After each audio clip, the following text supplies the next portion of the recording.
Bien, alors là, c'est sans gyroscope. En fait, c'est ce qui donne le plus de puissance, en fait. Donc, j'ai changé les charges, j'ai mis des lampes de 55 watts. Donc j'en ai 3.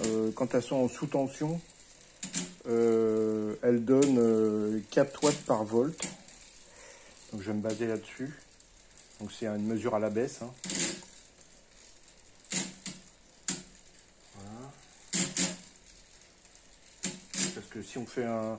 J'ai fait une mesure et ça me donnait... Je m'en rappelle plus. Ouais, c'est 3,96 par volt. Donc je pars sur 4 watts parce que de toute manière, dès que la tension augmente, j'ai ce ratio qui change. Donc plus la résistance chauffe et évidemment plus ça dissipe quoi.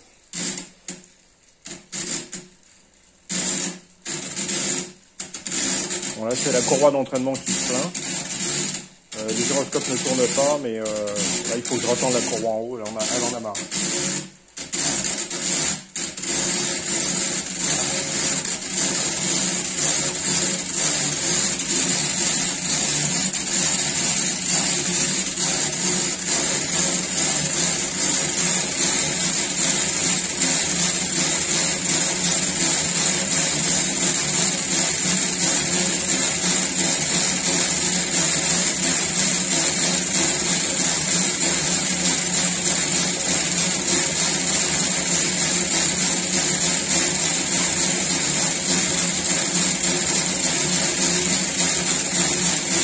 Décollage, voilà.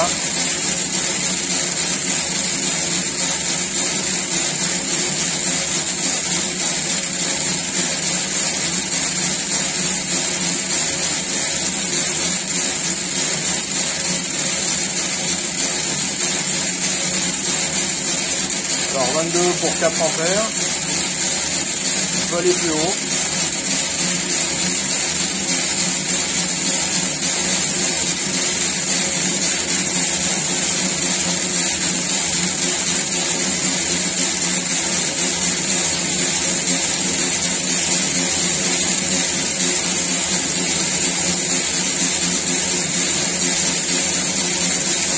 Alors 27, 4,5, 4,4. Ok.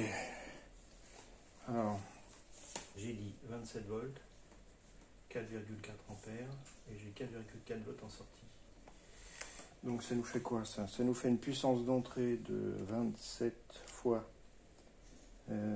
4 fois 4 égale 27 fois 4 fois 4 égale 118 watts.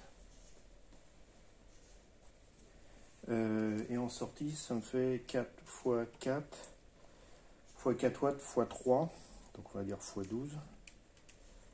En sortie, j'ai 52,8 watts.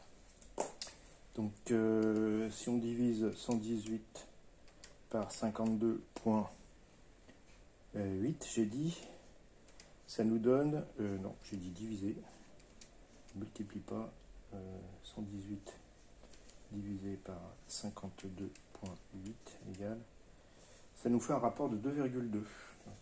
Pas mal.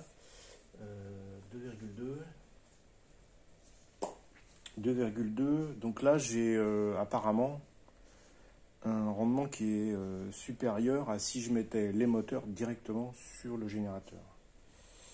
Je crois. Donc ça, je vais faire shift inverse. 0,44, oui, c'est ça. Donc là, j'ai un rapport de 0,44 entre entrée et sortie, avec les masses, avec les poids, avec tout. Alors que quand je mets un moteur ou les moteurs, ce qui revient au même en fait, sur le générateur, j'ai un rapport de 0,38. Voilà, donc le 0,38 c'est une mesure que j'ai faite. À l'époque, j'avais qu'un seul moteur qui était branché sur le générateur. Mais comme c'est les deux mêmes moteurs, c'est les moteurs identiques qui ont un même rendement, qui est de l'ordre de 63% et demi, je crois. Donc, et que le générateur, lui, a un rendement de 60%. Donc j'arrivais à l'un appuyer sur l'autre à 0,38 alors que là, je suis à 0,44.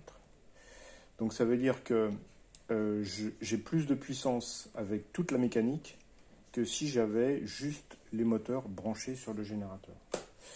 Voilà, mais ça fonctionne uniquement en utilisant le phénomène de force centrifuge vectorisée. Et je n'obtiens pas la même chose avec les gyroscopes.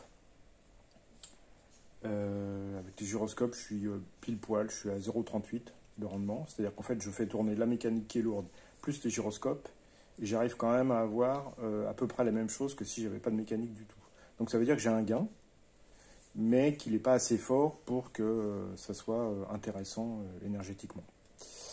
Donc je pense que les gyroscopes ne sont pas employés de la bonne manière et qui ne donnent pas le bon résultat. Par contre, la vectorisation de la force centrifuge, ça, je pense que c'est une bonne piste de travail. Voilà.